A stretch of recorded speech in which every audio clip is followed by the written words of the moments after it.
இந்த இட்லிக்கு அந்த சாம்பாருக்கு நான் சொல்லவே வேண்டாம், அவ்வளோ அருமையாக இருக்குங்க நிச்சயமாலுமே. இதே மாதிரி நீங்கள் கண்டிப்பாக ஒரு முறை செஞ்சே பாருங்கள். எல்லாருக்கும் வணக்கம். இன்றைக்கி நம்ம செட்டிநாடு சமையலில் என்ன பார்க்க போகிறோம்னா சாம்பார் தான் செய்ய போகிறேன். சாம்பார் இது ரொம்ப வித்தியாசமாக இருக்கும். இந்த சாம்பார் நம்ம சாப்பாட்டுக்கு ஊற்றி சாப்பிடலாம், இட்லி தோசைக்கு ஊற்றி சாப்பிடலாம். ரொம்ப வித்தியாசமாக இருக்கும். இது ஒரு பொடி ரெடி பண்ணி அந்த பொடியை வச்சு தான் இன்றைக்கி சாம்பார் வைக்க போகிறேன். எப்போதுமே நான் 2-3 விதமான சாம்பார் போட்டிருக்கிறேன். அது வேறு மாதிரி செஞ்சுருப்பேன். இது வேறு மாதிரி செய்ய போகிறேன். இந்த மாதிரி நீங்கள் ஒரு முறை செஞ்சு பாருங்கள். உங்கள் வீட்டிலையே அடிக்கடி இந்த சாம்பார் கேட்பாங்க குழந்தைங்கள்லாம். நல்லா கமகமனே அந்த பவுட்ரு போட்டு நம்ம செய்கிறதுனால அந்த சாம்பார் ரொம்ப நல்ல வாசமாக இருக்கும். ரெண்டாவது நம்ம இட்லிக்குள்ளே போட்டு அந்த மினி இட்லிக்குள்ளே போட்டு அந்த சாம்பாரை ஊற்றி சாப்பிடும் பொழுது குழந்தைங்கள்லாம் நல்லா விழுக்குழுக்குன்னு எடுத்து சாப்பிட்ருவாங்க. சாம்பார் வேண்டான்னு சொல்கிறவங்க கூட வேண்டான்னு சொல்ல மாட்டாங்க, நல்லா சாப்பிடுவாங்க. வாங்க இப்போ அது எப்படி செய்யுதுங்கிறது பார்க்கலாம். இப்போ சாம்பார் வைக்கிறதுக்கு 1/4 கிலோ துவரம்பருப்பு, 100 கிராமு பாசிப்பருப்பு எடுத்துருக்கிறேன். 2 முருங்கைக்காய் கட் பண்ணி வச்சுருக்கிறேன். 150 கிராமு சின்ன வெங்காயம், 2 உருளைக்கிழங்கு. இப்போ எல்லாத்தையும் சேர்த்து வேக வச்சுக்கலாம். துவரம்பருப்பு, பாசிப்பருப்பு. இப்போ பருப்பெல்லாம் நல்லா கழுவியாச்சு. தேவையான அளவு தண்ணி விட்டுக்கலாம். இப்போ வெட்டி வச்ச உருளைக்கிழங்கு போட்டுக்கலாம். முருங்கைக்காய், சின்ன வெங்காயம், உப்பு போட்டுக்கலாம். மூடி வச்சு 2 விசில் விட்டால் போதும். வேக விட்டு காட்டுறேன். சாம்பார் இட்லிக்கு இப்போ மினி இட்லி தட்டு தான் எடுத்துருக்கிறேன். இப்போ அதில் எண்ணெய் தடவி ஊற்றிக்கலாம்.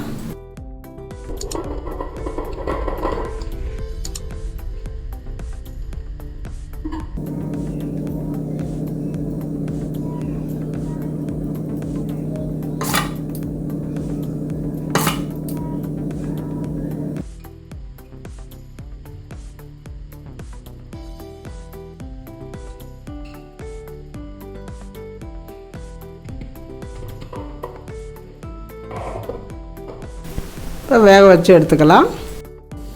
வெங்காயத்தை குண்டு குண்டாக கட் பண்ணிக்கலாம். இது குண்டு குண்டாக கட் பண்ணியாச்சு. இந்த மாதிரி இது நம்ம தாளிக்கும் பொழுது இதெல்லாம் பாருங்கள் 2 வந்துடும். இந்த மாதிரி வந்துடும். அதே மாதிரி தக்காளி ஒரு 5 தக்காளி எடுத்துருக்குறேன். இதுவும் கட் பண்ணிக்கலாம். நல்லா இப்போ தக்காளியும் கட் பண்ணியாச்சு. இப்போ பார்த்திங்கன்னா பருப்பு வெந்துருச்சு, நல்லா விசில் வந்துருச்சு. இப்போ இதை இறக்கி வச்சுட்டு தாளிச்சிக்கலாம். இப்போ இங்கே பாத்திரம் காஞ்சிட்ருக்குது. இதில் 2 ஸ்பூனு நெய் விட்டுக்கலாம். நெய் சூடானதும் கொஞ்சம் போல் கருவேப்பிலை சேர்ந்ததும் நம்ம வெட்டி வச்சுருக்கிற இந்த தக்காளி சேர்த்துக்கலாம். கொஞ்சமாக மஞ்சத்தூள், உப்பு. இந்த தக்காளி நல்லா கரைய வேகட்டும். நல்லா மூடி வச்சு வேக விடுங்க, சீக்கிரம் கரைஞ்சிரும்.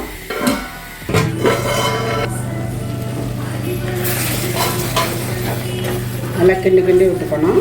இன்னும் கொஞ்சம் தக்காளி கரையட்டும். இப்போ தக்காளி ஓரளவு நல்லாவே கரைஞ்சி வெந்துருச்சு. இப்போ நம்ம கொஞ்சம் போல் புளி எடுத்து நான் ஊற வச்சு கரைச்சி வச்சுருக்கிறேன். இப்போ அதையும் சேர்த்துக்கலாம். இது கொஞ்சம் புளி ஊற்றணும், அப்போ தான் நல்லாயிருக்கும். இது சாப்பாடு, இட்லி, தோசை எதுக்கு வேணாலும் சேர்த்துக்கலாம், அவ்வளோ நல்லாயிருக்கும். அதனால் கொஞ்சம் போல் புளி ஊற்றிருக்கிறேன்னா. இப்போ இந்த புளி தக்காளியெல்லாம் சேர்ந்து நல்லா கொதிக்கணும். கொஞ்சம் கொதிக்கட்டும். பருப்பு முருங்கைக்காயெல்லாம் பாருங்கள் நல்லா வெந்துருச்சு. வெங்காயமெல்லாம் இதை லைட்டாக கலக்கி விட்டுக்கலாம். இந்த மாதிரி கரண்டியால் கடைஞ்சாலே போதும். நல்லா வெந்துருச்சு. இப்போ இதில் இன்னும் கொஞ்சம் தண்ணி விட்டுக்கலாம். பாருங்கள் நல்லா தளன்னு நல்லா கொதிக்குது. தக்காளி கரைஞ்சதுக்கப்புறம் புளி ஊற்றி இந்த அளவுக்கு தளன்னு நல்லா கொதிக்கணும். இப்போ வேக வச்சுருக்கிற பருப்பு முருங்கைக்காயில் அதை சேர்த்துக்கலாம்.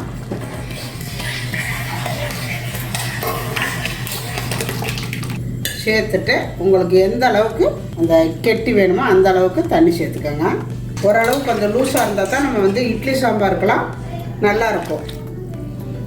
நம்ம வந்து இட்லி உள்ளே போடும் பொழுது அந்த இட்லிகளை உள்ளே கெட்டியாக இருந்துச்சுன்னா இறங்காது, நல்லாவும் இருக்காது. இந்த அளவு கெட்டி இருக்கணும். செமையாக இருக்குது. இன்னும் எதுவுமே இது இப்போ சும்மா தான் கொதிக்குது. இனிமேல் தான் இதுக்கு வந்து அந்த வாசத்துக்கு என்னென்ன வேணுமோ, காரம் என்ன வேணுமோ அதை சேர்க்க போகிறோம். இப்போவே அவ்வளோ டேஸ்ட்டாக இருக்குது அந்த மணமாக. இதுவும் நல்லா தளன்னு கொதிக்கணும். கொதிக்கட்டு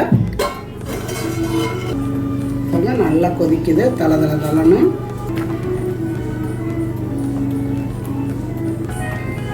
இந்த மாதிரி நல்லா கொதிக்கட்டும். அடுப்பை குறைச்சி வச்சு கொஞ்சம் நேரம் கொதிக்க வைக்கலாம்.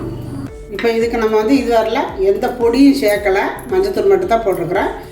இந்த சாம்பாருக்கு ஸ்பெஷலு பொடி தான். காரத்துக்கு 1 ஸ்பூனு மிளகாத்தூள் சேர்த்துக்கிறேன். பச்சை மிளகாயெல்லாம் நம்ம போடலை. அதே 1 ஸ்பூனு மல்லித்தூள் போட்டுக்கிறேன். இது காஷ்மீர் மிளகாத்தூள், நல்லா கலருக்காக. உங்களுக்கு கலருக்கு வேணும்னா போட்டுக்கோங்க, இல்லாட்டி தேவையில்லை. ஆனால் இந்த சாம்பாரும் நல்லா கலராக இருந்தால் தான் பார்க்குறக்கு நல்லாயிருக்கும். 3/4 ஸ்பூனு காஷ்மீரி மிளகாத்தூள் போடுறேன். இது வந்து காரமெல்லாம் இருக்காது. கொஞ்சம் போல் பெப்பரு. ரொம்ப இந்த சாம்பாரோடைய டேஸ்ட் கொடுக்குறத இந்த பொடி தான், வெந்தய பொடி. வெந்தயமும் பெருங்காயத்தையும் நல்லா வறுத்துட்டு நுணுக்கி வச்சுருக்கிறேன். இப்போ அதையும் இதில் சேர்த்துக்கலாம். இந்த சாம்பாரோட தலைவரே அவங்க தான். இப்போ இதெல்லாம் எடுத்தாச்சு. இப்போ இதை என்ன பண்ணுறது அப்படிங்கிறத நான் சொல்கிறேன். சாம்பாரை இறக்கிக்கலாம். நல்லா கொதிச்சிருச்சு பாருங்கள், சூப்பராக வந்திருக்குது. வாசம் இப்போவே கூட சாப்பிட்டுக்கலாம், அவ்வளோ நல்லா இருக்குது. காரம் இல்லை, இப்போவே சாப்பிட்டுக்கலாம், அவ்வளோ நல்லா இருக்குது. இப்போ இதை வந்து நான் தியாவுக்கு ஸ்கூலுக்கு கொடுத்து விட்டுட்டேன். அவ்வளோ நல்லா இருக்கும் சாம்பார். கொஞ்சமாக கொத்தமல்லி தழை தூவிக்கலாம். ஃபுல்லாக தூவிடுங்க. கொஞ்சம் கொத்தமல்லி தழை கூடவே போட்டுக்கோங்க. போட்டுட்டு இதை அப்படியே இறக்கி வச்சிடலாம். இப்போ நம்ம தாளிச்சுக்கலாம். சாம்பார் தாளிக்கிறதுக்கு கொஞ்சமாக எண்ணெய் விட்டுக்கிறேன். இந்த அளவு எண்ணெய் விட்டுக்கோங்க. கொஞ்சம் எண்ணெய் கூடவே விட்டுக்கோங்க. அப்போ தான் இந்த சாம்பார் அவ்வளோ டேஸ்ட்டாக இருக்கும். 4 வரமிளகா முழுசாக போட்டுக்கிறேன். கொஞ்சம் போல் கடுகு உளுந்தம்பருப்பு. கடுகு பொரியுது. கடுகு பொரிஞ்சது கொஞ்சம் போல் சீரகம், துண்டு துண்டாக வெட்டி வச்சுருக்கிற பெரிய வெங்காயம் சேர்த்துக்கலாம். அது கூடவே இன்னும் 2 கருவேப்பிலை போட்டுக்கோங்க. போட்டுட்டு இந்த வெங்காயம் ரொம்ப செவக்க வேண்டாம், ஓரளவு பொன்னரை வரணும். நம்ம வந்து சாம்பாரில் வந்து காயெல்லாம் நிறைய போடலை, அதனால் இந்த வெங்காயம் வந்து நம்ம சாப்பிடும் பொழுது வாயில் தண்டு போடணும். அந்த அளவுக்கு இருக்கணும். ரொம்ப செவந்துருச்சுன்னா அந்த வெங்காயம் வந்து சாப்பிட முடியாது. அப்போ நம்ம எடுத்து சாப்பிடும் பொழுது இந்த வெங்காயம் வாயில் தண்டு போடணும்.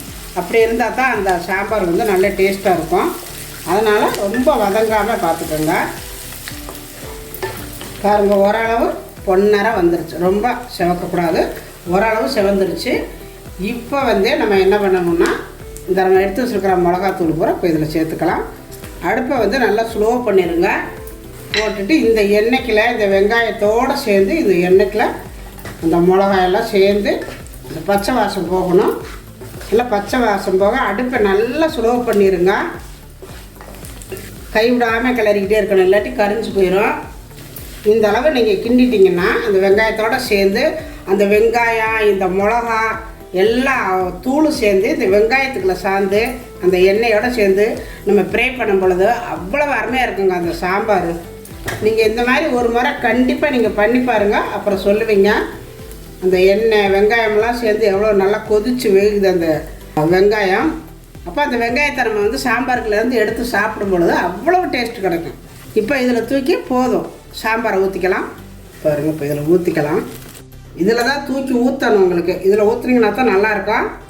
நான் வந்து இதில் ஊற்ற முடியலை, அந்த பாத்திரம் மண் பாத்திரத்தை கண்டு ஊற்ற முடியலை, அதனால் அதில் வலிச்சு போட்டுட்டேன். எப்போவுமே தாளிக்கும் பொழுது அந்த தாளித்த பாத்திரத்திலே தூக்கி ஊற்றுனீங்கன்னா தான் அந்த வாசம் இன்னும் நல்லாயிருக்கும். செமையாக வாசம் வருது, கம்மன்னு எவ்வளோ நல்லா கெட்டி வந்துருச்சு. பா, செமையாக இருக்கும் இந்த சாம்பார். டிஃபன் சாம்பார் பாருங்க, வாவ், ரொம்ப அருமையாக வந்திருக்குது. இது வந்து ரொம்ப கொதிக்க வேண்டாம், லைட்டாக அப்படி ஒரு கொதி வரணும். இது எல்லாம் சேர்ந்து மிக்ஸ் ஆகிறதுக்கு லைட்டாக ஒரு கொதி வரட்டும். லைட்டாக கொதிக்குது, இதுக்கு மேலே கொதிச்சா நல்லா இருக்காது. இது அந்த நம்ம தாளித்ததெல்லாம் சேர்ந்து வெங்காயம் மிளகாய் எல்லாம் சேர்ந்து காரமெல்லாம் சேர்ந்து இது சாம்பாரில் நல்லா உறவு சேர்றதுக்காக தான் அந்த லைட்டாக ஒரு கொதி. அவ்வளோதான், ரெடி ஆயிடுச்சு. இப்போ இதில் கொஞ்சம் போல் இன்னும் கொஞ்சம் கொத்தமல்லி தழை போட்டு தூவி விட்டுக்கலாம். தூவி விட்டு அடுப்பு ஆஃப் பண்ணிடுறேன்.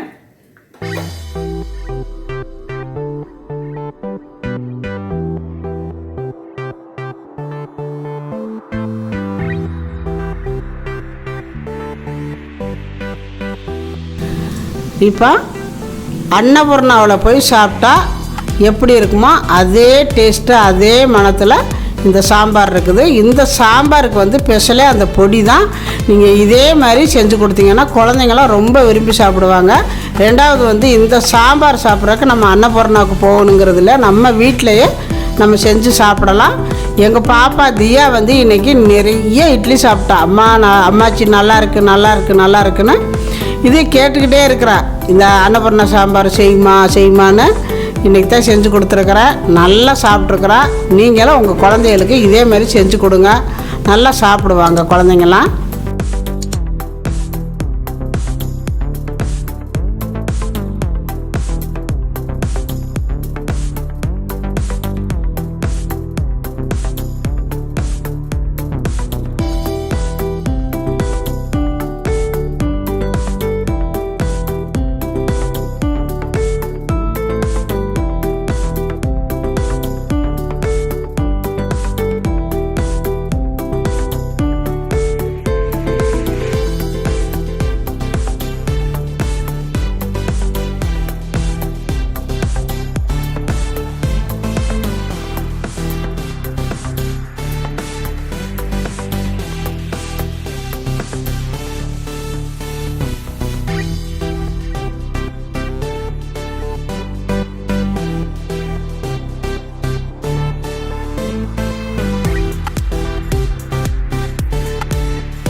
இப்போ பாருங்கள், நம்மளுடைய சாம்பார் ரெடி ஆயிடுச்சு. ரொம்ப வித்தியாசமாக டிஃப்ரென்ஸான சாம்பார். இது நல்ல மணமாக இருக்குது. அந்த வெங்காயம் பொடியெல்லாம் போட்டு தாளித்து கொட்டணும் பார்த்தீங்களா, அதுதான் இதுக்கு ஸ்பெஷலே.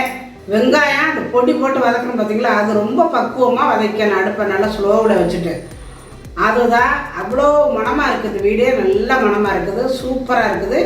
கண்டிப்பாக நீங்கள் ஒரு நாளைக்கு இதே மாதிரி செஞ்சு பாருங்கள். செஞ்சு இட்லிகளை ஊற்றி கொடுங்க குழந்தைங்களுக்கெல்லாம். இந்த மாதிரி நல்லா குட்டி இட்லி செஞ்சு அந்த சாம்பாருக்குள்ள போட்டு முக்கி கொடுங்க. கண்டிப்பாக எந்த குழந்தைங்களும் வேண்டாம்னு சொல்ல மாட்டாங்க. ரொம்ப அருமையாக வந்துருக்குது. இப்போ நான் சாப்பிட போகிறேன், வாங்க எல்லாம் சாப்பிட்லாம். நல்லா சாம்பார் இந்த மாதிரி ஊற்றிக்கங்க. அதை எடுத்து சாப்பிட்டிங்கன்னா நல்லாயிருக்கும்.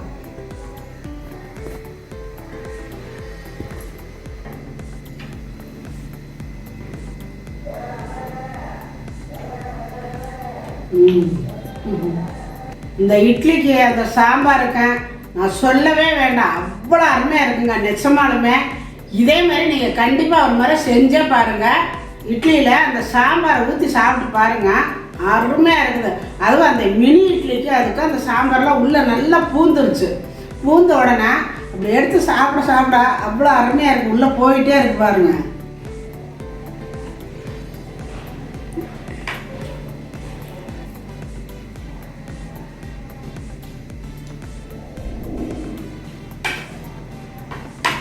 செமையாக இருக்குது.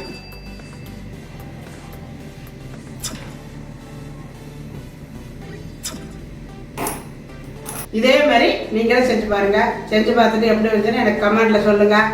இந்த வீடியோ பிடிச்சிருந்தா லைக் பண்ணுங்கள், ஷேர் பண்ணுங்கள். செட்டிநாடு சமையலுக்கு சப்ஸ்கிரைப் பண்ணுங்கள். நன்றி. வாழ்க வளமுடன்.